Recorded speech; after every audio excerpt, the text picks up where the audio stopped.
Yeah, I think, why don't we go ahead and get started? Okay, thanks, Joanne. Well, good morning, everyone. I'm Denise Albitz, the Research Platform Director for Westchester Biotech Project, and I'd like to welcome all of you to today's program and to thank you all for attending. This is part of our monthly ongoing series, Roundtable, Tomorrow's Life Science Workforce, and today our topic is Bridging Across the Stages of Drug Development, Strategies for Young Companies. So at this time, I'd like to introduce Joanne Geer. She's the Executive Director for Westchester Biotech Project. Joanne? Well, thank you, Denise. Would you like to go to the next slide, please? So we started Westchester Biotech Project in 2017 with the mission of bringing together researchers, data scientists, and engineers across all of the silos of biomedical research. We have been gathering in lots of different ways, and including roundtables like today. Back in the day, we used to do in-person meetings, and we'll start doing them again soon. We've had conferences, we've had charrettes. We've been really working to bring together our community across Westchester County, which is just north of New York City, but of course across the region, and now that everything's online, nationally and internationally as well. Let's go to the next slide. I really appreciate this concept that tomorrow is today, that we have the opportunity every day to make a difference in what the future will look like, and it's both imperative and also a joy to work on creating new opportunities in the future. Next slide, please. I'll just share that we are doing a program in August that actually will be in person. This is our certificate on essential skills in the lab, and you can see the topics there. This is really a nice literacy level course.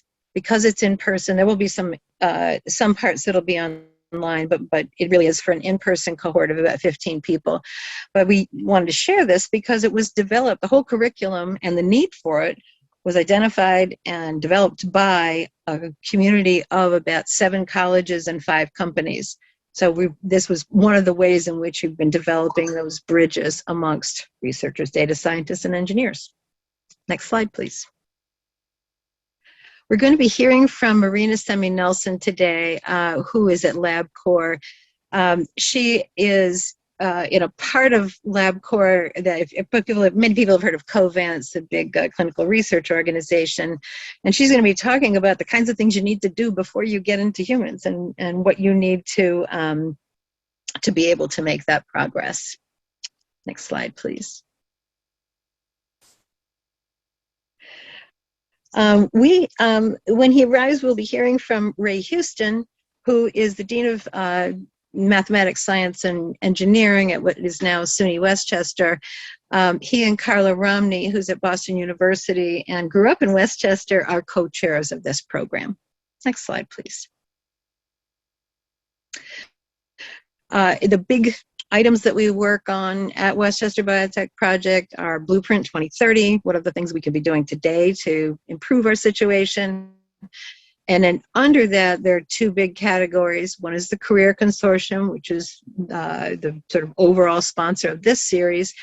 And we're also working on the Lab of the Future. We will be building, we are working with builders and developers to help stimulate the development of spec labs for small companies when they're coming out of incubators, have funding, don't have time, and need a facility that they can easily move into.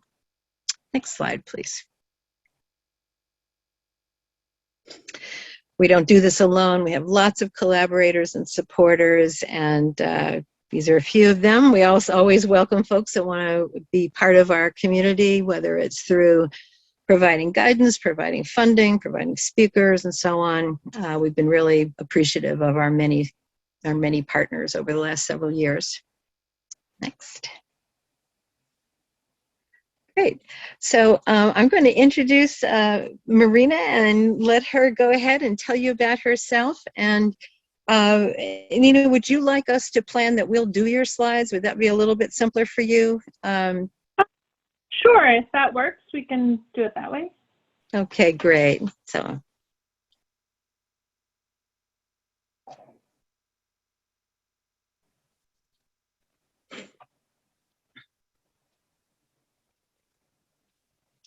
and I'm going to say, for those of us who are not speaking, I know I'm going to suggest that we turn off our cameras so that we can just see Nina, and we'll come back after Nina's presentation.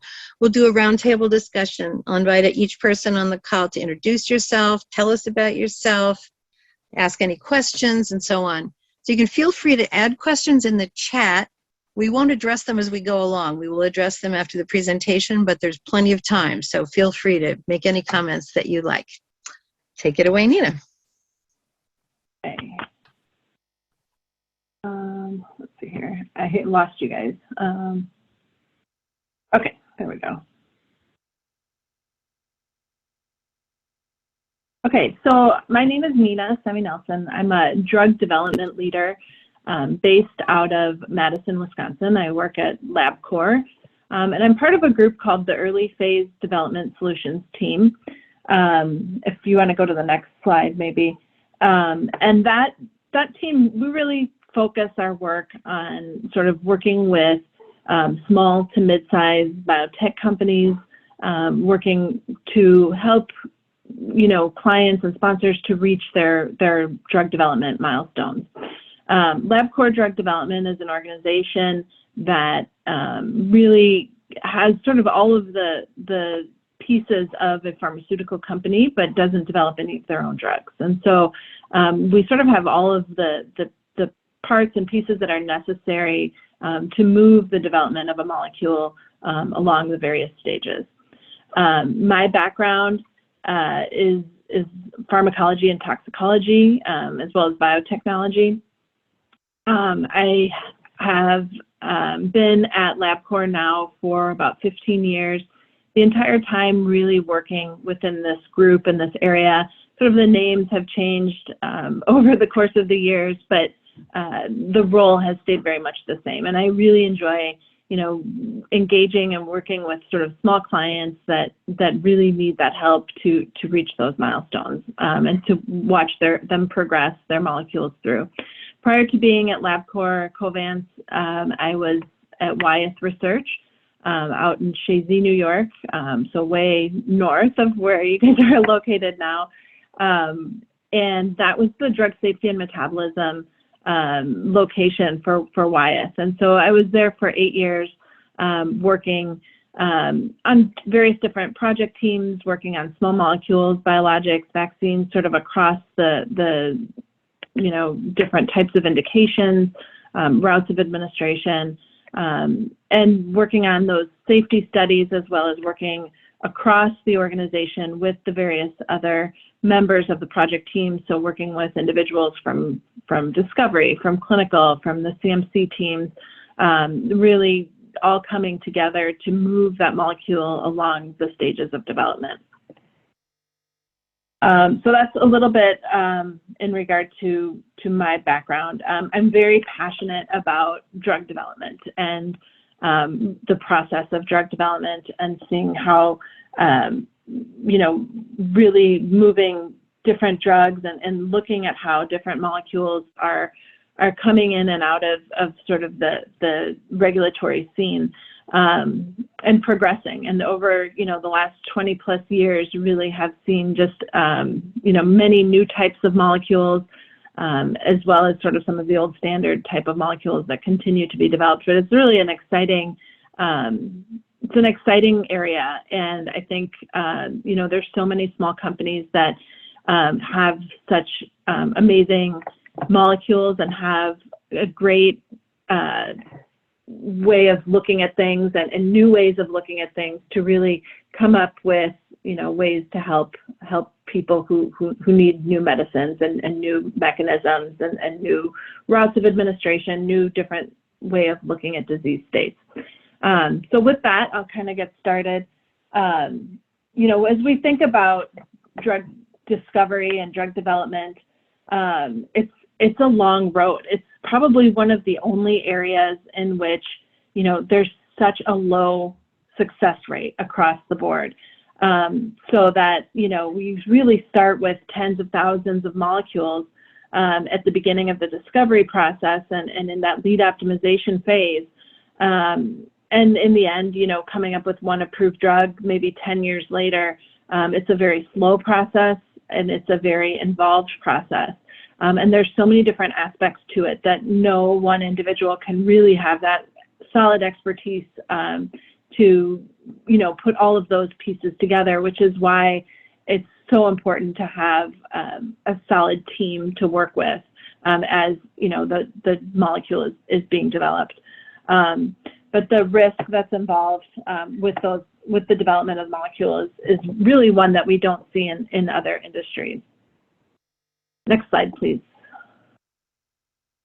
So this slide is really just meant, as we talk about moving across the various stages and how do we bridge across the stages of drug development, I sort of think about it in terms of three separate buckets, thinking about sort of a discovery organization, the development piece, which is, really the place where I'm most involved, and then the commercial piece at the end.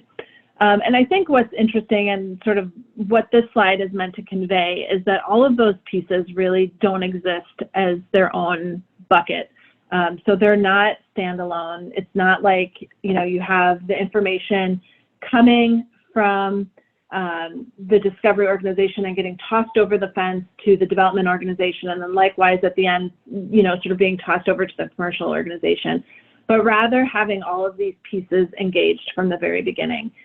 As that molecule sort of goes on to that development track, it's important to keep those discovery pharmacologists on board to understand, really the efficacy of the molecule, to understand, the mechanism and all of that, and keeping in mind as well from the back end, really that commercial piece. So from a marketing perspective, how is that molecule going to fit into the marketplace? And that needs to be considered very early on in the process, so that, as there may be other molecules, similar molecules already in the marketplace, where do you see this molecule fitting in? And having those conversations. What does this molecule, what types of characteristics does this molecule need to have that will make it better than, right? So what are the things that we're thinking about, not only from a scientific perspective and sort of that strategic perspective, but also from the commercial perspective. So, that when the molecule,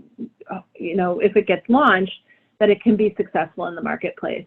So having those conversations early on with those commercial and marketing teams is very important as well, to figure out where that molecule will sit within the marketplace. Next slide, please.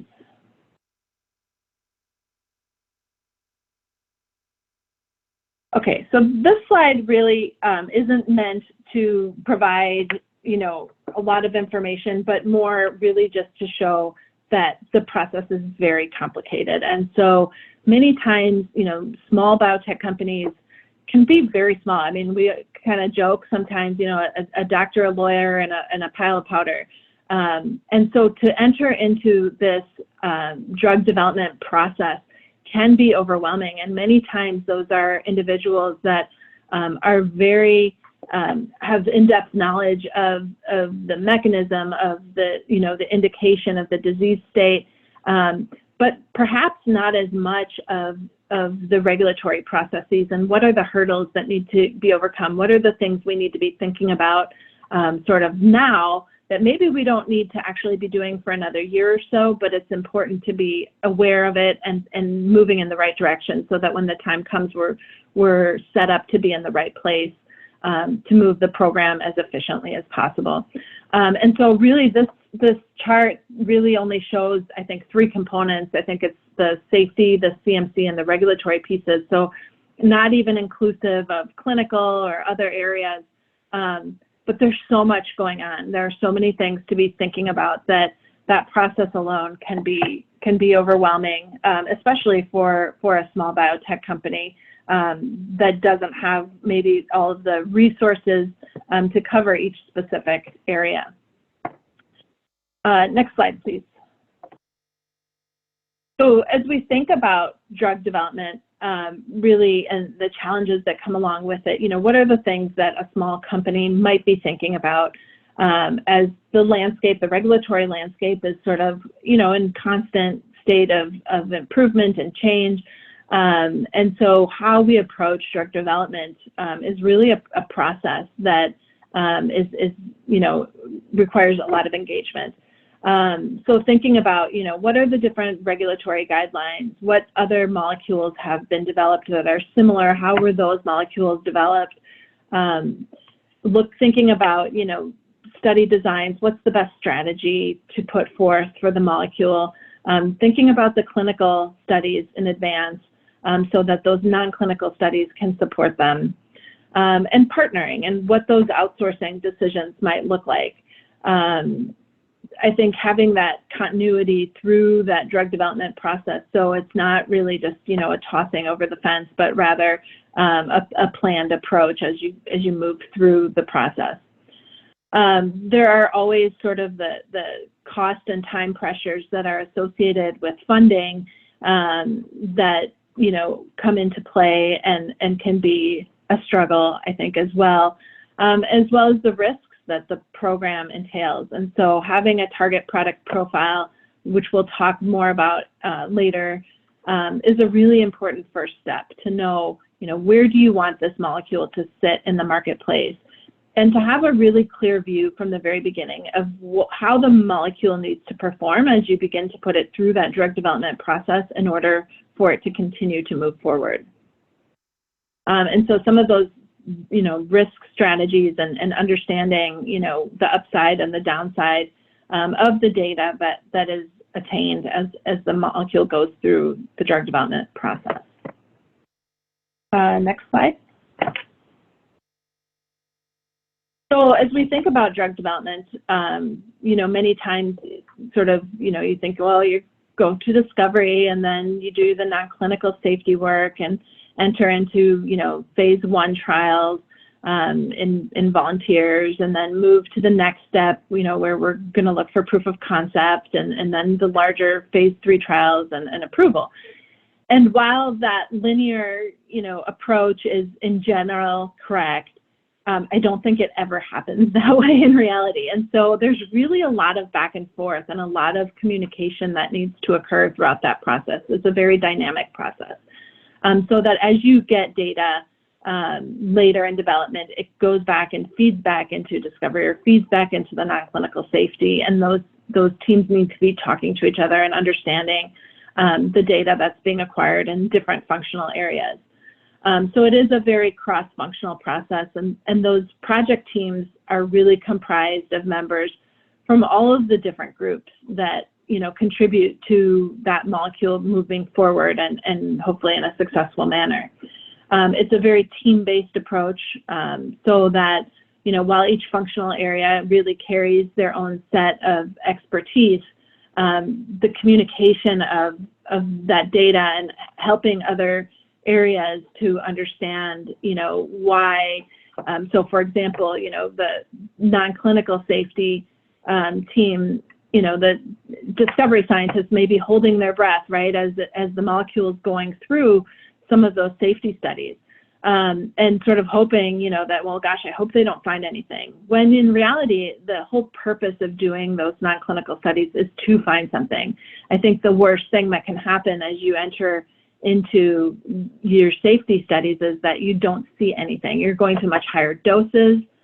You have, durations and doses maybe that you haven't dosed before from an efficacy perspective. But the purpose of those studies is really sort of to push that envelope to understand and characterize the molecule so that when you do enter into the clinic, there's a background knowledge that those clinicians have that helps them to know from a human perspective, when have we gone, too high, what dose would not be appropriate, and to have that understanding based on the non-clinical data. So while, the different teams sort of come at the different functional areas really come into that team with different perspectives, it's important for each area to really help the other functional areas of the team to understand what's important and why they're doing what they're doing and what needs to be done. And so at each of those stages, really then coming to sort of go, no-go decisions for that molecule as it progresses. So it does become, a very complex process, a team-based and cross-functional process. Next slide, please. So, especially with small companies, I think there's a lot to be thinking about all at once. And so many times, the focus is sort of on what's the next most important thing that we have to get done. And so other things sort of fall by the wayside and maybe aren't thinking, we like to think we work forward, but we work back, what we sort of strategize backwards, right? So that we know what's coming and we're planning for it in the best way possible. And so really the identification of risks early on in the process is very important. So if there are other molecules that are already on the market that maybe have, certain issues or things that, could be done better, is this molecule going to be able to solve some of those? Do we have any risks that we need to be aware of? Managing, especially for small companies, very little is done in-house. And so managing sort of how those studies and how that work gets conducted, and managing multiple suppliers. Thinking about the regulatory, the regulatory risks that may come into play, and then making sure that, each piece is in line to support sort of what that next step is going to be. So, for example, the non-clinical strategy needs to be put in place in a manner that will be able to support what the intent is and what we want to have done from a clinical perspective. So all of that non-clinical work, can't be done in a silo. You really need to be thinking ahead to, how do I want to dose this when I'm in the clinic? What do I want to be doing? What duration am I looking at? What route of administration am I looking at? What are the things I need to be thinking about from a clinical perspective that I'm going to incorporate into my non-clinical strategy so that the non-clinical strategy will support the work that I'm doing in the clinic or that I want to do in the clinic. And then that commercial attractiveness piece and having that marketing interaction early on in the process and that work ongoing so that that research is done and you sort of know where that molecule will fit in the marketplace early on. Because even if all of the science and everything, works out very well, if that launch doesn't go well and that marketing piece isn't there, that drug may not get out to the people that most need it. So that's a really important piece that I think, scientists many times at early stages aren't necessarily thinking about because it is so far off into the future, but it does definitely come into play. Okay, next slide, please. So, talking about bridging across the stages of drug development, I think big question is, how do you keep from just doing what you need to do and throwing the molecule over the fence to the next set of individuals that have that, other set of expertise that will do their piece?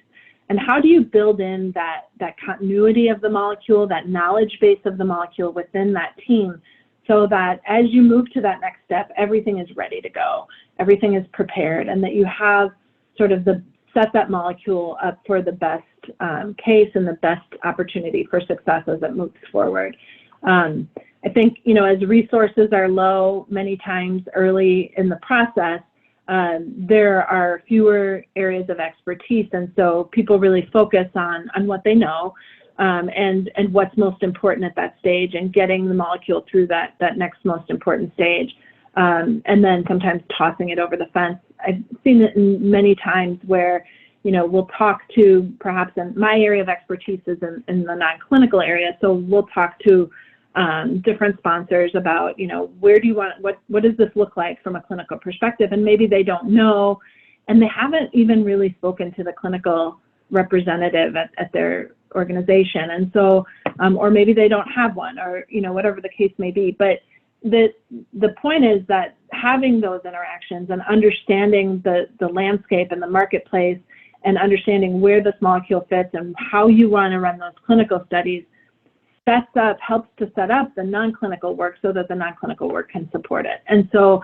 I think, that sort of throwing it over the fence and not having those conversations and not having the interaction between the various team members can be detrimental. And sort of the left hand doesn't know what the right hand is doing scenario.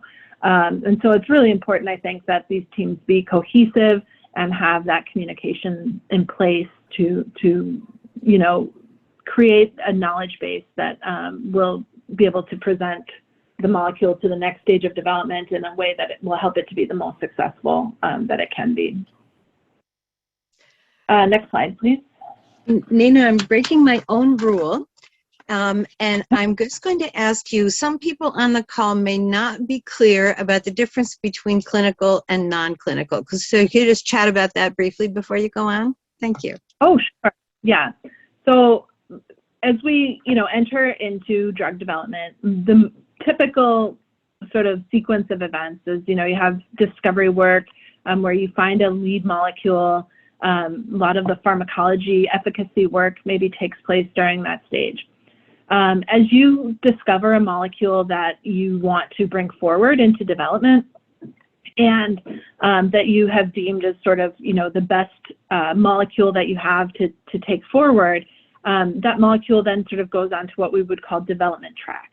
At that stage, you as an organization intend to file an IND, which is an investigative new drug application with the FDA, or a CTA if you're in Europe, which is a clinical trial application. At that stage, you're sort of saying, yep, we have a drug and we're going to do the testing that's necessary to try and get this molecule into human. And so that non-clinical work is work that is done from a safety perspective to ensure that we know sort of characterize the toxicities of the molecule and that we know sort of are there any target organs that might be present.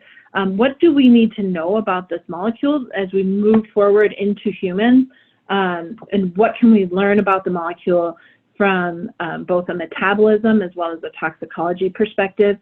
We will characterize the bioanalytical perspective. So how much, of how long does the drug stay in the blood? All of that is characterized up front. And typically that's done in 2 separate species. There are exceptions to that, but globally that's really the requirement, is that you sort of have a large and a small animal species that you're doing this work in as you move forward. The agencies will then review the work that has been completed and sort of say, yeah, we think you're good. You sort of propose an initial starting clinical dose to go into phase 1, unless it's like oncology or some other indication that requires to go into patients. Most typically, you're going into a human volunteer for that first set of clinical trials. And looking at the characterization of the bioanalytical piece of that molecule as it goes into phase 1. From there, you're sort of moving into phase 2 of the development of the molecule, which has a little bit larger groups, typically are dosed for a longer period of time, and you're really looking for some indication of efficacy or proof of concept at that stage. And so those are not huge clinical trials, but they're a little bit larger than the phase 1 trials. And again, you may have a biomarker or you may have some way of demonstrating efficacy. Depending on the indication, that can be something really simple or it can be something much more difficult to achieve. And then the last set of clinical trials are those phase 3 studies, which are the very expensive, very large studies that are done in patients that really demonstrate, is this going to go forward or not? And so in general, those are sort of the various stages. At the end of phase 3, then the molecule would then go back, and you have interactions, and I think I have a slide later that sort of shows the regulatory milestones, sort of from a U.S. perspective at least, that one might undertake from a very general perspective throughout those various stages. And we can talk through that on that slide as well if there's any additional questions. But yeah, don't hesitate to ask Thank you. any questions. Thank you. That's great. Thank you. Yeah. So at the briefest, non-clinical is before you go to humans, right? Yeah. And then clinical is the rest of the process. Thank you. Right. And so when you hear phase 1, 2, and 3, those are the clinical stages. So phase 1 is most typically, can be in patients, but most typically in in human volunteers. Phase 2 is sort of that proof of concept. So larger groups, not too big. And then phase 3 are those really big clinical trials.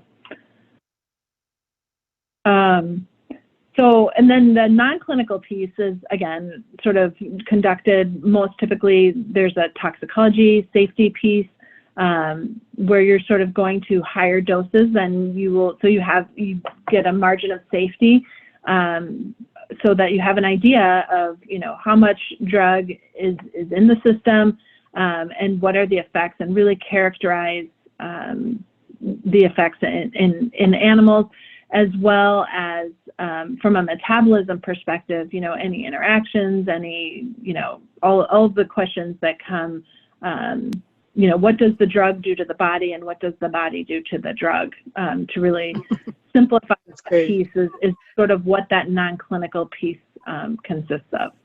I'm really intrigued by this slide, really digging into what you do in the non-clinical work. So we'll sit back and let you continue on. Thank you so much. Yeah, sure.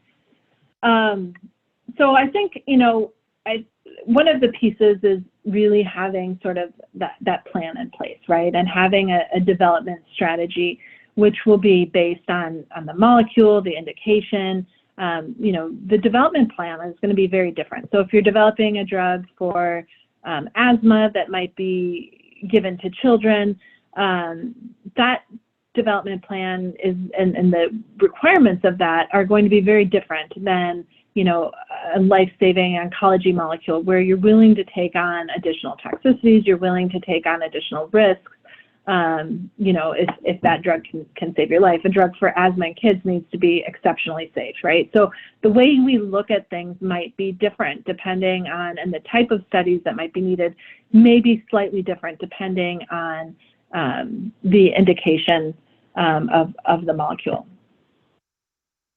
So as we think about, getting started really at the beginning and thinking about how to successfully bridge across those stages of development, are thinking about the challenges that you see for that molecule in the program up front. So challenges from a scientific perspective, from a medical perspective, as well as from a regulatory perspective. And many times, what I've seen happen, and being at a CRO, I have the advantage of sometimes seeing multiple projects that are for the same indication that are similar, as does the FDA and the agency. And many times, the agency will ask a question that seems just completely out of left field to a sponsor. But I think, they have a lot of other data, right? And they've seen a lot of other programs, and they've seen a lot of other information submitted by other companies and other. So the questions they ask, well, to that individual organization may seem, to not make sense.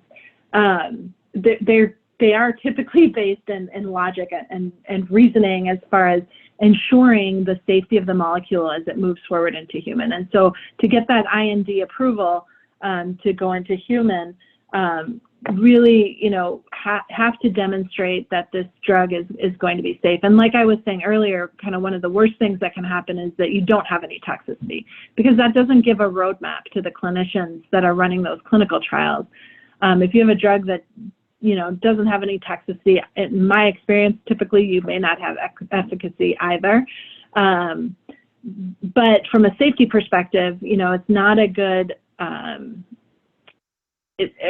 way to move forward. The best way is to have some manageable toxicity that you can characterize the molecule and sort of know what you can expect as you move into human. So selection of the molecule early on from, again, looking at lead optimization, understanding if you have a molecule that has perhaps something that has come up, if there's a cardiovascular issue that comes up, maybe moving to a backup molecule and doing some early cardiovascular work to ensure that the backup doesn't have some of the same issues that that lead molecule had. Again, looking at the competitive landscape and how your molecule is different. What's better about this drug than, the other drugs that are already on the market? Are you able to administer it via a different route of administration that makes it more convenient and more accessible to a greater population? Do you have better exposures? Do you have, what's different? What's going to make this molecule, better than what's already out on the market?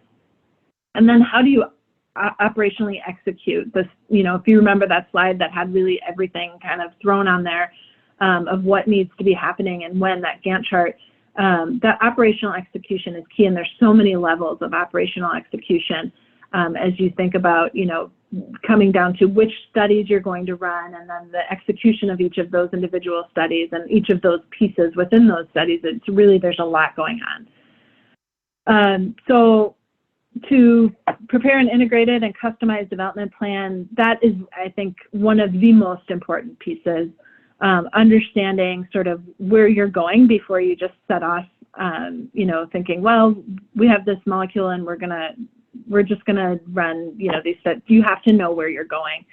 And I think the target product profile really helps to narrow that down and to understand sort of early on in the process, what are our expectations of the molecule? What do we, and we'll talk about the target product profile in a little bit, but really understanding, what's the best case scenario? What's the worst case that we're willing to tolerate for this drug? Having information on the efficacy and safety of the molecules is important. So that pharmacology piece, and hopefully from that pharmacology piece, we'll have biomarkers that can then later tie into the clinic, and that biomarker piece will be important. From a safety perspective, there's manageable toxicity, and then there's toxicity that maybe causes that molecule to be a no-go decision, right? And to understand the difference between those, what types of toxicity are manageable. If you get, for example, a positive finding in your genetic toxicology studies, what does that mean? And does it matter? If it's a drug for oncology, probably doesn't matter. If it's a drug, again, for asthma or for some other, indication, then yeah, it does matter. And we need to understand, what's going on with that. So really coming to understand and address sort of some of those questions. As you move into the process, I think there's always sort of that three-legged stool, right? The time, the cost, and the quality of the work and the value of the work that's being done. And so finding that balance to, do the work in a timely manner, but to do it in a way that, from a cost perspective, sometimes doing the right work, things get cut, right? Because there's less money available, or and I think in the long run, doing the right program brings a lot of value to the project. And so I guess my thought is, sometimes people jump into these programs without having raised the funds that they need to really run an effective study. And so I think it's worthwhile to do it correctly rather than having to do things, again. So avoiding some of those pitfalls and really making good decisions up front. Understanding, what are your options? What alternative scenarios do we have? Are there multiple indications for this molecule? Maybe we're going after this indication first because it's the easiest to get through the process. But there are maybe later plans to go into a different indication or, other approaches.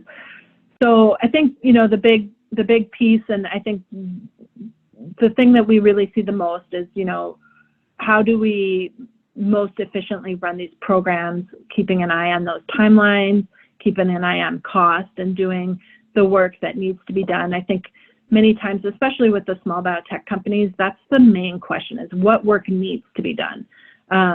Working with large pharma, many times you're answering other questions, and there's more wants in there than there are needs sometimes, to better understand and characterize the molecule up front, which maybe helps it to be more successful in the long run in selecting the correct molecule to go forward with.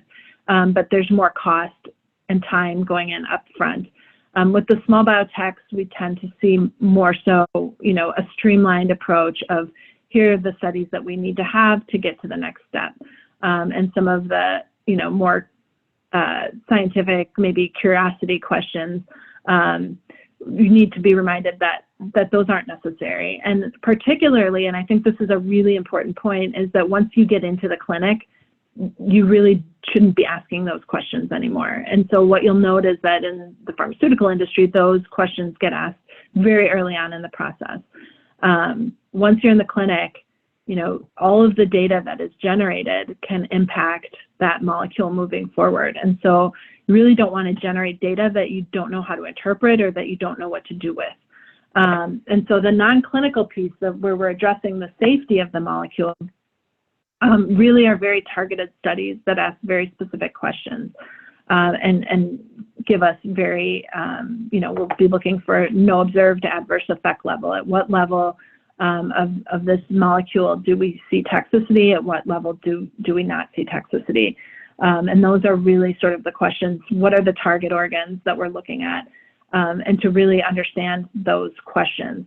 Those studies are always done under GLP conditions, and so very regulated studies. I think at that point, once the molecule is in the clinic, you don't want to be asking, gee, I wonder, does this do X, Y, Z? Because if you do and you get a result that maybe you don't know what to do with, or, there's some unexpected finding that maybe isn't what you were exactly looking for, it can have repercussions on allowing you to move forward if there's a safety piece to that. And so, again, just wanting to, at that stage, really understand, that what you're doing has to really be sort of the needed studies and the work that you need to answer the questions, and not just additional work.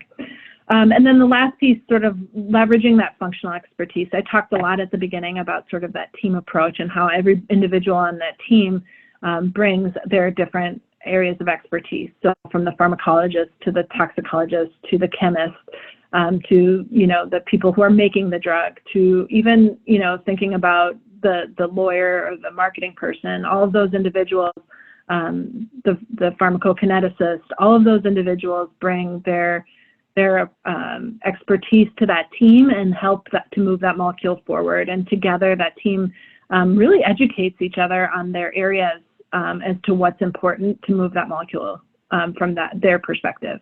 And so that communication across functions is critical. Having a good project management support for the program as it moves into those stages, I think is a critical aspect. And having, subject matter experts at hand that, so if you have a molecule that you have unexpected findings in the heart or the kidney, that you have someone that knows, that's seen that before, and that can say, well, have a suggestion on how to move forward and what that might mean. And having those subject matter experts, I think, is really a key aspect. I think, just to plug a little bit here, working with Labcorp, that project management, program management, that scientific and strategic support for programs, as well as that project management support and being able to, so you have a small team that you're working with, but then you have access to an entire organization of subject matter experts. And so it really creates that personalized development program for the molecule with individuals that are, very knowledgeable and very aware of the data for that program. But those individuals have access to individuals that, have cardiovascular expertise or have whatever the case may be, gene tox or whatever is necessary. So I think just having being able to leverage that expertise sort of and avocado, tomato. Sorry. Was there a question or? No, I think somebody just accidentally got unmuted. Go ahead. Thank you. Okay, no worries. In any event, so I think that having that available is, is an important piece. So next slide, please.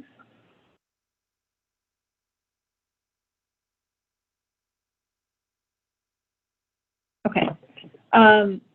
So I think, as you're moving through the stages of development, that continuity. So somebody that understands that, what information you have from a discovery pharmacology perspective, what are the pieces that are important that the molecule needs to carry on from a pharmacology perspective, what are the potential impacts from a tox perspective, what do we know about that mechanism of action, all of those types of things, that continuity into the clinic. So bringing that clinical team in earlier so that they know and understand that non-clinical data and can really use that as they move forward and put together their plan.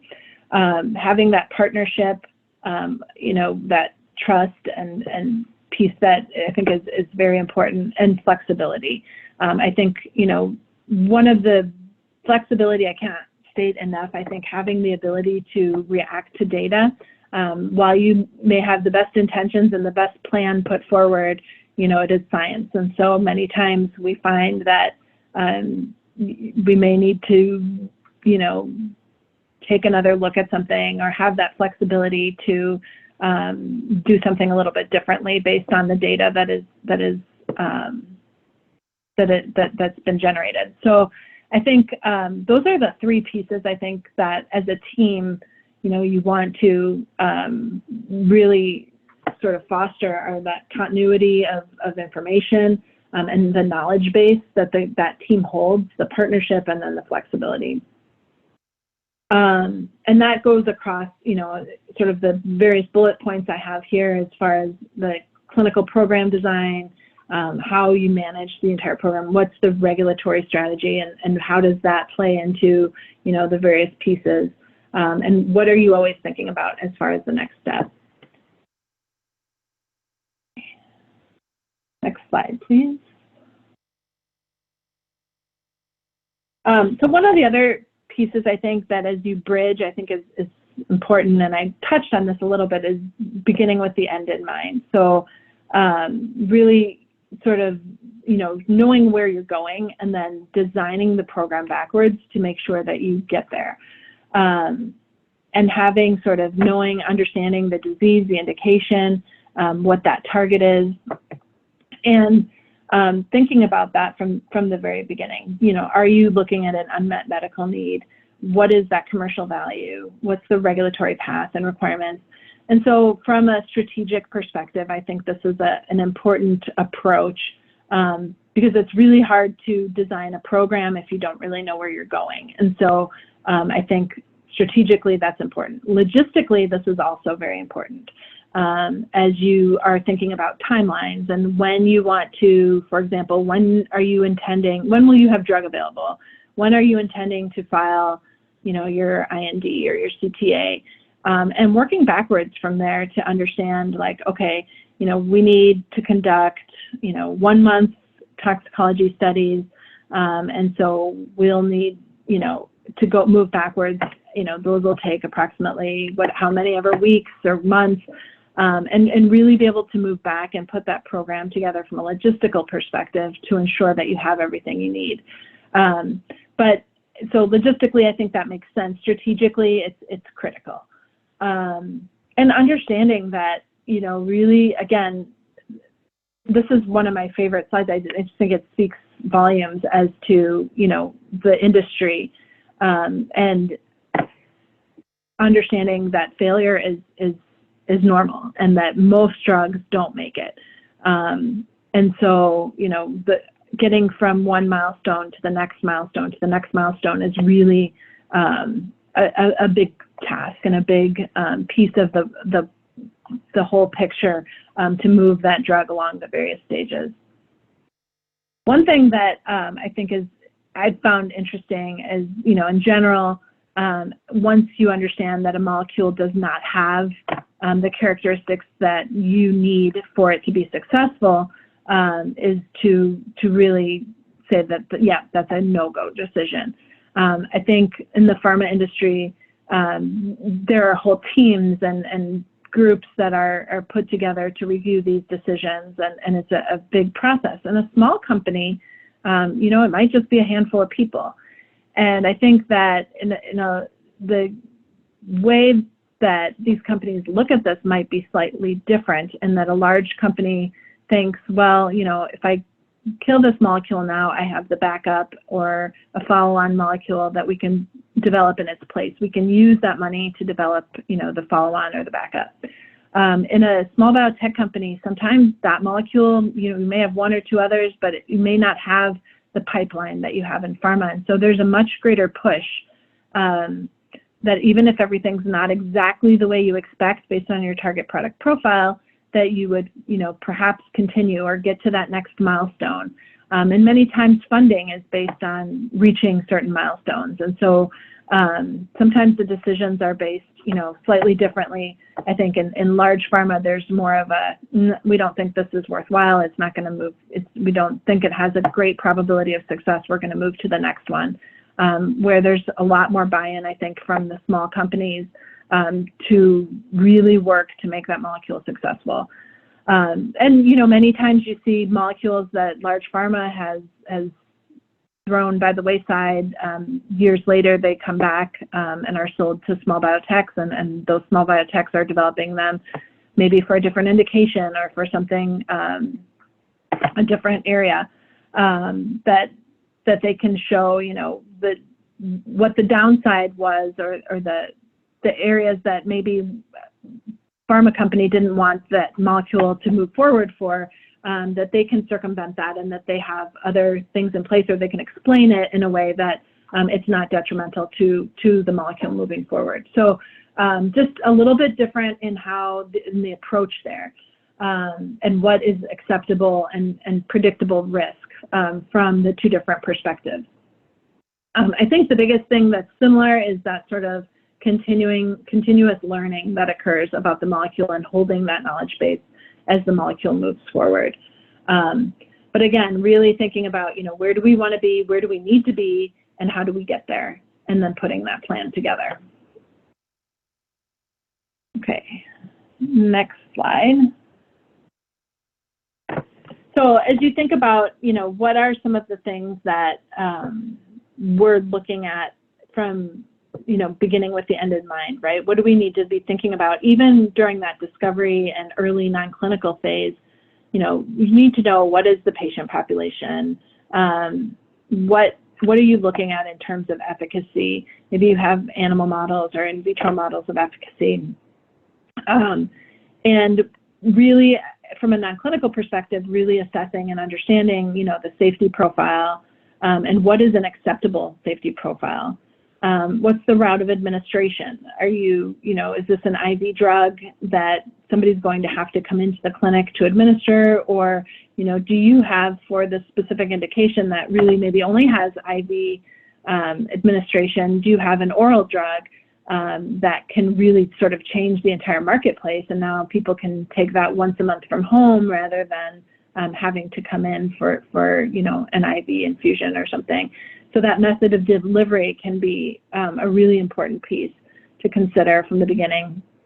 The potency of the molecule, how frequently you expect to have to dose. So for oncology, understanding early on what that cycle might look like, and what making sure. So if you're dosing clinically, once monthly, ensuring that from a non-clinical perspective, you have the coverage to support that as you move into the clinic. So thinking about sort of all of those different things, where do we want to end up? What do we want this molecule to look like? And planning for that as you put together the drug development strategy. Okay, next slide. So again, now thinking more, about the target product profile, really here we're looking at what does the what do we want the drug to look like? At the end of the day, what's our ideal drug candidate look like? And so putting together all of those categories, so indication, patient population, what does the efficacy and safety need to look like? What is the dosing regimen? All of those types of things. What's the cost of goods? If it's the cost of goods is if there's, I don't know, a 40-step synthesis to the molecule, as awful as it sounds, that may not be the best choice to move forward with. You might want to move to another molecule that maybe has a simpler synthesis. So that cost of goods can be very important as well. And then anticipating sort of what does the future look like? So what unmet medical needs are there out there? How can we fill those? And then again, differentiating from what's already out on the marketplace. And then really having sort of an idea of, what's the base case, the best case, and sort of the upside and the downside for each of those, and how much downside are you willing to tolerate for that molecule as you think about, go, no-go decisions. Next slide.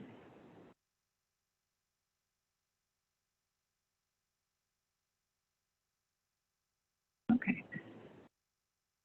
So, having that target product profile, that really sets the stage for your label at the end of the process. So that target product profile is really a living document that stays with that molecule through the entire process, and at the end of the day really helps to form that label. And really gives you, what are your goals for this molecule? Thinking about, different study designs from a clinical perspective, what do you need to include, and helps you to have sort of go, no-go criteria across the development pathway.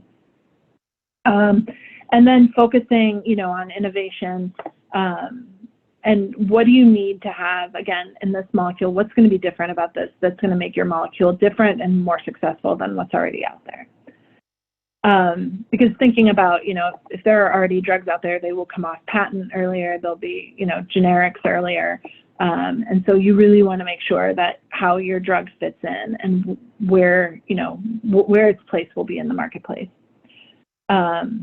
And, as you're sitting in the discovery stage, that's a lot to think about. Like, that's really outside of many people's wheelhouse at that stage. And so it's good just to start thinking and have it sort of in the back of your mind.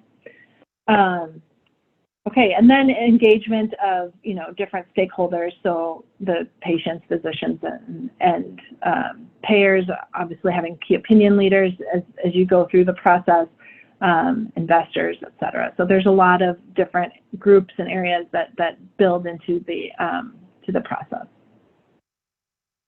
And I think having that target product profile really helps to define sort of, where are you going with this? And what do we need to see from this molecule? Next slide. So as I mentioned, I can already talk through this without the slide, but really we're looking at, the base case, what are we assuming the molecule has, the best case scenario, the upside, and then the downside, what's sort of minimally acceptable. And hopefully you have fewer of those, right? As you move through your target product profile than you do the optimistic case or the sort of upside versus the downside. Next slide. These are some of the things that, as you put together that target product profile, that you're going to think about. So, just think different aspects of program of the molecule development that will become sort of aspects of the target product profile that you'll need to say, yep, our drug is better than the current standard of care in this area, based on, route of administration, or based on, the preclinical data. We don't have the same toxicities or the same issues that maybe another drug has. So that's an upside. And really going through each of these areas and talking about, from a CMC perspective, from a manufacturing perspective and stability of the molecule, all of those different pieces play a role. there's no part that can really stand by itself. So again, the whole team thing is important as you put together that target product profile. Next slide. This just kind of gives an example. I just threw it in here because I think it's just a nice way to look at it as far as, how you would start off with a target product profile, maybe very early on in the process. And so you can sort of put, what are the expectations of the molecule? What's the best case and the worst case scenario? Next slide. So this is really the slide I was talking about earlier that sort of gives you the various regulatory milestones that are part of the drug development pathway, and sort of different things that you should be thinking about as you proceed to each of those milestones. And so as you start out really looking from a non-clinical perspective, thinking about safety, thinking about biomarkers of efficacy or safety that can be moved then, hopefully translated then into translational medicine into the clinic at a later stage. As you move into first in human, making sure that you have that clinical development plan in place, having all of the non-clinical work to support that. So again, like really thinking about, what's your long-term commercial goal? How are you going to get there? And then working backwards from there to make sure you have all the pieces that you need to support it. So to support that first in human study, you may need toxicology studies of certain duration. You may need, safety pharmacology data, genetic toxicology data, metabolism data. As you move into proof of concept, those clinical trials may be of longer duration. So you may need longer non-clinical studies to support that next stage of work that's going to be occurring from a clinical perspective. As you move into, phase 2 and 3, as you enroll women of childbearing potential, again, there from a non-clinical perspective, we need to be sort of ahead of the game, thinking about, having conducted the developmental and reproductive toxicology studies to support going into women of childbearing potential in the clinic. So, et cetera, the list goes on, but essentially really having an idea of what you need, when you need it, and making sure you have everything in place to be able to move to that step successfully, because there's, behind every clinical study, there's, a lot of information and a lot of data that go into support that work and that proposal to move forward in that direction.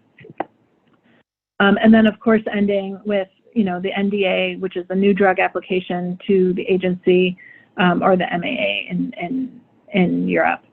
And so at that point, once the drug is approved, then there might be some phase 4 things that might need to, the agency may ask for additional studies, maybe in certain populations or different ways to expand the label or different things like that the agency may ask for, that you may continue on development after the drug is on the market. But in general, that NDA is sort of the end game. From a small company perspective, you'll see sort of that out licensing, that dotted line there, really shows sort of at the stage, I would say 20 years ago, people were out licensing at the IND stage. That is really no longer the case. A lot more data is needed, sort of getting that proof of concept in those phase 2 studies. That's not to say it doesn't happen, but I would say most typically you start to see out licensing a little bit later, once you have that proof of concept data that you have some evidence that molecule has a good chance to move forward. Hi, Nina, this is Joanne weighing back in, and I don't want to curb your process here, but I do want to make sure we have time for a good discussion. So if you have a couple more slides that you want to go through, that's great, but I think I don't know how long your presentation is. How much longer do you need? Let's go like 5 more minutes and I'll whip through the end here. Awesome, thank you. Okay. Next slide. I love that slide, by the way. I think that is a really good storytelling slide. I think this is a build slide.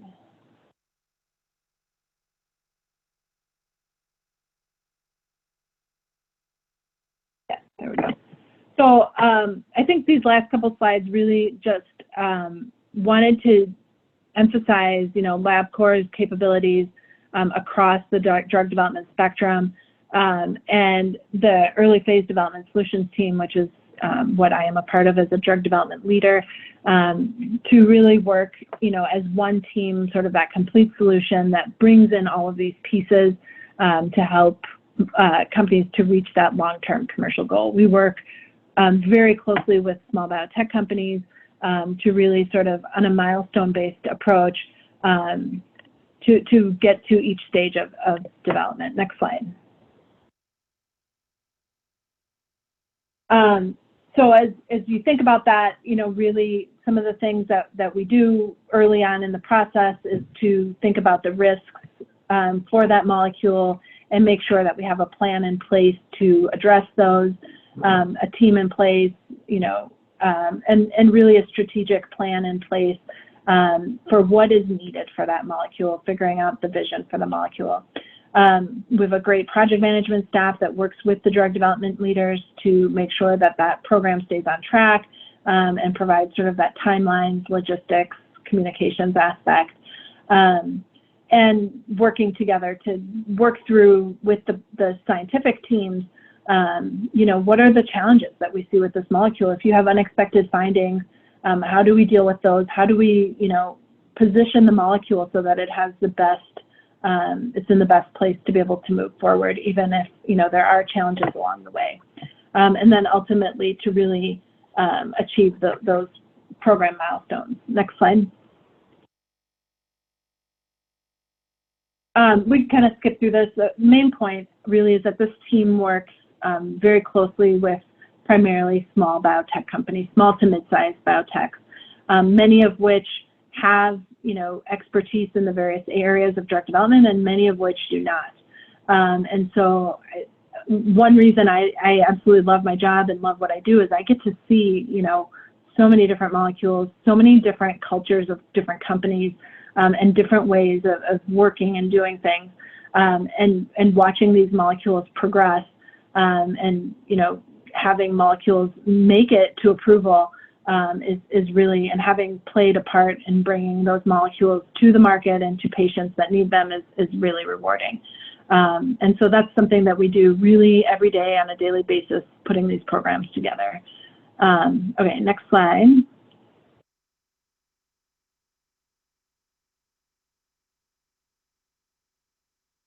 I think one of the benefits of working with Labcorp and this early phase development solutions team is the benefit of the drug development leader who have worked on project teams and industry and have been in the industry for many, many years and worked on many, many different types of projects. But I think the benefit with Labcorp too, in addition to that sort of drug development expertise, is the expertise of the staff that we have.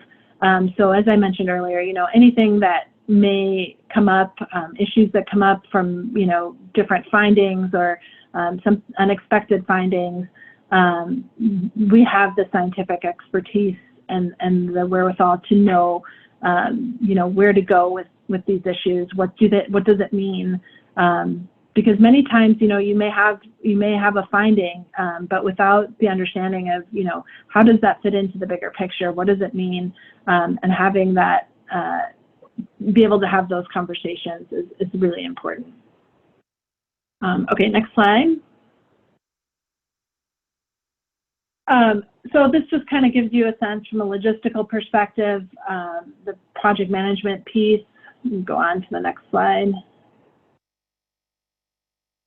And this is the bridging piece that really brings everything together so that, the team at Labcorp and any really team that you're working with, you want to make sure that you have all of these pieces pulled together and that they're working cohesively so that the non-clinical group really knows and understands, what's needed from a regulatory perspective, what's needed from a clinical perspective, and so on. And so that there's the communication from a clinical perspective that they understand, here's what the findings mean. Many times, we'll have those conversations even prior to talking to clients, from a clinical perspective, we'll always have those conversations ahead of time so that there's that basic knowledge transfer that occurs as the different team members sort of come onto the team. And then really, again, utilizing that cross-functional project management. And working in this manner, I think, really shortens timelines. We've seen that, as we do this, we can shorten timelines up to 30% from sort of outsourcing on an individual study basis. And so having that communication and those seamless transitions, and being able to, work on regulatory documents while, maybe the reports are still being written, but we have the information and data that we need. And so having that strong teamwork and the planning to be able to save time and money in the long run is really sort of something that we work to do on a daily basis. Next slide. Okay, this is just kind of an overview again, similar to that circle slide that I showed earlier, but really as you move through the various stages of development, what do you need to be thinking about as you bridge from milestone to milestone? As you plan for your IND filing, as you plan for proof of concept or your end of phase 2 meeting with the agency, what are the different things that you need to be thinking about? And you need to think about those well in advance. So again, you have everything that you need ahead of time to get to that next phase. And then I think the next one is the last slide. Okay. And so, as we talk about bridging and really, I think having that team approach, and as a small organization, a small company, I think having reliable and trust partners that are, you trust is that team approach is very valuable. And having that, individuals that are working with you that are really an extension of your own organization. And having communication within and across functions. So again, so that there's that learning and understanding of what the goals are. Project management, program management piece, early phase development solutions, having a target product profile early on in the process. I think, one of the biggest mistakes is waiting to put that together, because it's hard to get somewhere if you don't know where you're going. And so I think the earlier you have that map set out, the better that is. And obviously tied into that is beginning with the end in mind, so that you know where you're going and you can plan backwards from there and execute, moving forward. So with that, I hope that helps a little bit in giving a sense of ways of bridging across and what I feel are the most important aspects of how you bridge across the stages of development. Well, thank you very much. Those of you who have not heard this kind of discussion before, you've just had a really wonderful crash course in how the drug development process works. And as you're thinking about careers, every single one of those lines and every single one of those slides requires different kinds of expertise, different kinds of collaboration, and so on. So there are many, many ways to get involved with this process, whatever level your education is, actually. So it's a pretty wonderful and very vibrant industry. I'd like to invite everybody to put your cameras on. We're going to have a discussion for a while here. And I'm going to call on folks one by one and ask you to introduce yourself, and then you can ask any questions or make comments. But we're going to start with Ray Houston, who is at SUNY Westchester. Would you please introduce yourself and the Career Consortium and all that good stuff? Oh, good. Thanks, Joanne. So good morning, everyone. Like Joanne said, I am Raymond Houston. I am the Dean for the School of Mathematics, Science, and Engineering here at SUNY Westchester Community College. It's interesting about my involvement with Westchester Biotech because I took over as the dean in January of 2018, and one of my first responsibilities was going to a Westchester Biotech meeting in February of 2018. So I've been involved with them ever since. One of the things that came up in that very first meeting was kind of the brainchild of the folks that were there in a meeting similar to this was the Essential Lab Skills Certificate that we are excited to, I think, finally have an in-person, fully fledged version of it. That'll be August 16th and 17th here on the WCC campus in our science building. I know there's more information on the Westchester Biotech website. It's going to be run by myself and Dr. Carla Romney, who cannot be here today, and also one of our biology professors here at WCC, Professor Donald Keith. And it's going to be an exciting 2 days, just really helping folks talk, understand, and talk about some basic laboratory skills that are necessary for folks in trying to, maybe transition into a new career, or thinking about, what's it like to work in a basic skills that you need to work in a laboratory environment. The Career Consortium, what it does is it really helps connect the bridge between, I would say, education and, employers. Because a lot of times on the education side, like on my side, we're wondering, okay, so what do employers need? And employers are more than happy to let us know what they're needing and what the deficiencies are of students that are coming out, what things are good that are about our students that are graduating. So it really just provides an open forum for folks to have a lot of these really important conversations and, provide some eye-opening, information to folks. Like, Marina, I loved your talk today, because there's some things that I learned today that, oh, wait, I have some students that I could fit, like Joanne said, in some of those slides. There's some really specific points that you can put in, even at possibly the associate's degree level, and then helping students understand what it takes to be involved in a drug development process. Depending on where they want to be, they may end up having to go get their master's degree or a PhD, which is completely fine. But I think helping us as educators explain to students what it's going to take based on what they're interested in, I think is really important. So that's my involvement. And I guess, do I get to ask a question, Joanne? Go ahead. You're on first. Yep. So I guess my question, Marina, is for example, for myself, I'm at a 2-year institution. What are some aspects that you think students who are graduating with an associate's degree, where do you think they can fit in this process? Yeah, that's a great question. I think, the Madison site that I'm located at is literally next door to Madison College, which is similar, I think, to, and I think there are a lot of individuals that come over and start out in the lab. There are a lot of laboratory positions, technical positions, I think, that are available. And I think the really neat thing about Labcorp is the breadth of the organization. So, I'm part of Labcorp Drug Development, but Labcorp's obviously much bigger than that. But even just within Labcorp Drug Development, one thing that I've noticed and seen is the willingness to teach people different areas. And so, you may come in as maybe a formulation scientist and make the formulations that are administered, and then maybe do that for a little bit and then decide that, well, really I'd be more interested in learning about bioanalytical sciences. And so there are a number of individuals that are, at the VP level that even started out as technical scientists and have moved their way over the years, just have this incredible breadth of knowledge and expertise that they bring to the table. And so I think that there's a lot of opportunity from that perspective.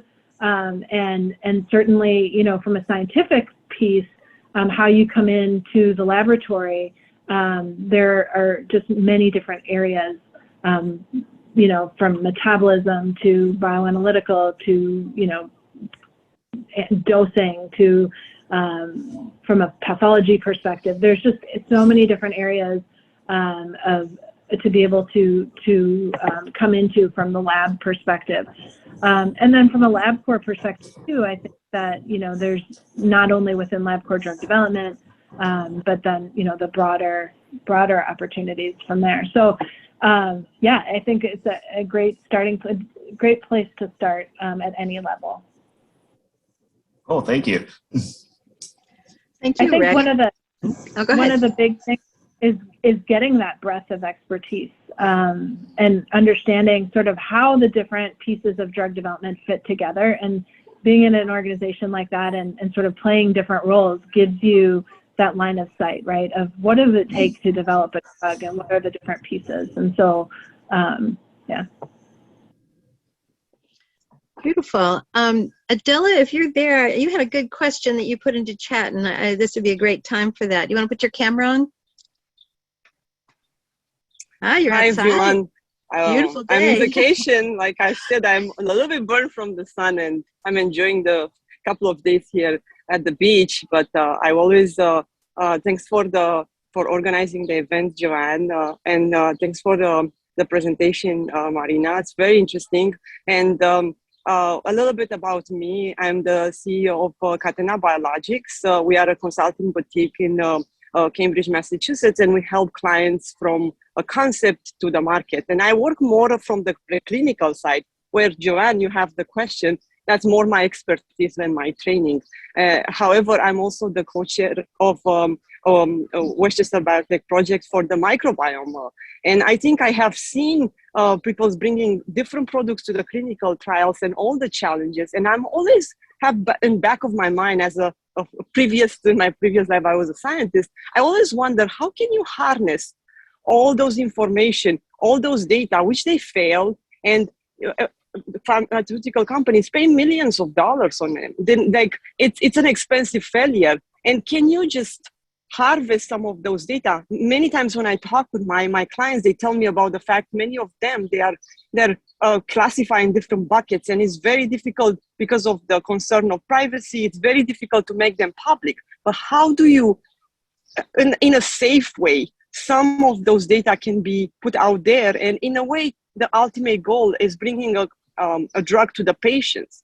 And it's interesting because it's very, very expensive, and there are lots of things about privacy, but there is any other possibility where you can harness those data in a way, and just maybe, when you have a clinical trial, you might notice certain things. This drug failed for the main reason, but actually, can we use some other additional where it was more efficient? Maybe you notice it goes in certain part of the body, and can you use that for maybe some other disease? You intended for example, for asthma, but because it's going to touch the immune system as the research develop, can it be used for other autoimmune disorders? And maybe certain keen observer of the scientists which are looking at those trials can they pick up on cues where you can combine with a new scientific development, and you find different purpose of this drug? What do you think?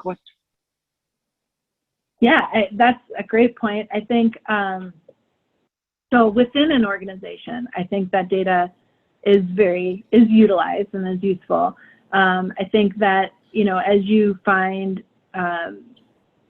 issues with molecules as they've moved forward, maybe from a clinical perspective, you can take those and do some earlier work with the follow-on molecules to better understand, if there are any potential issues that might come up, so that you have that information earlier in the development process. So, and I think too, as you have molecules that are out there on the market that have, maybe certain side effects or different things that are going on with that drug, if you have molecules maybe that don't have those, that they're worth moving forward more quickly.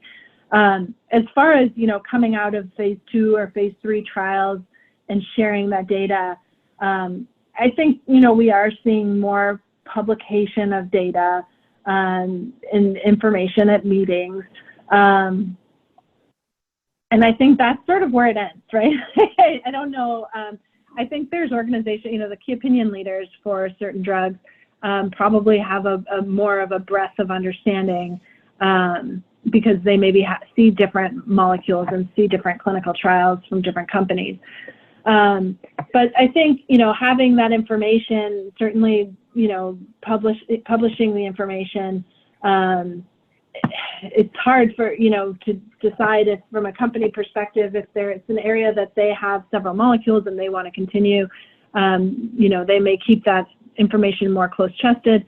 If not, they maybe will publish. I think, a good example are the monoclonal antibodies for Alzheimer's. We've seen how many of those really come through over the years, and all of them have pretty much failed. There's really not any that have made it, you know, the amyloid precursor protein, the APP molecules that target that. And so really we see, you know, different variations of that, and but very much so each company, I think they're aware of the data, but I think they think that they have some differentiation that allows them or gives them some justification to move forward. So I mean, each piece is a learning. I think getting to that information and that data is, as you say, can be difficult. But I think there's ways to get some of that data, at least over time. But yeah, I mean, you bring a really good point that, you know, understanding the failures is really how we get to a faster path to success, I think. Thank you. Well, Thank you. That's totally agree with you. Thank you, Adele. Thank you for the question. Yeah, this has been discussed as long as I've been around this industry, which is at least 20 years, and there is no answer because you never know where some seed that was planted might burst forth and become a blockbuster, and then you've given up. You may have given up intellectual property. It's very. It'd be great to have. There was talk at one point about publications. They were calling them failed trials, and that was pretty bad branding. So there was there were other issues and so on. But it's an ongoing challenge. It's an ongoing challenge. Yeah, for sure. And there's a lot of molecules, I think, too, that we see that come back, right? Like that maybe large pharma has tried to develop, and for whatever reason, they didn't, you know, make the cut to sort of continue development. Or they had, you know, certain issues or different things that maybe that organization didn't want to move forward. And, you know, we'll see that those are sometimes sold then to small biotechs that really push and move forward and maybe, like you said, you know, come up with a rare disease indication or some other usefulness for that molecule where, you know, perhaps the issues that were you know, it was not moved forward for are no longer relevant. And so, you know, really working with molecules to find, you know, a place for them in the market and to help patients, especially when it comes to rare diseases, I think is you know, such an important piece. And so, you know, a lot of the drugs that we develop on a daily basis are for oncology or neuroscience or, you know, very immuno, you know, whatever, very cardiovascular, very well thought out indications. But I think that, you know, a lot of those drugs that sort of fall through, we maybe see later on down the road for more targeted indications and more, you know, rare disease. So I think we get there eventually. It takes the industry time. Well, thank you. And so we have time for one more introduction and question or comment. Richard Theron. Hello, Marina. It's a great presentation. I especially enjoyed this. This is a very concise RA 601 intro course to drug development, you know, for grad RA, you know, people. One of the things that Cernios takes early concepts and offers end-to-end solutions in product development for biotech, drugs, you know, and medical devices and combination products. So we'd like to discuss collaborations.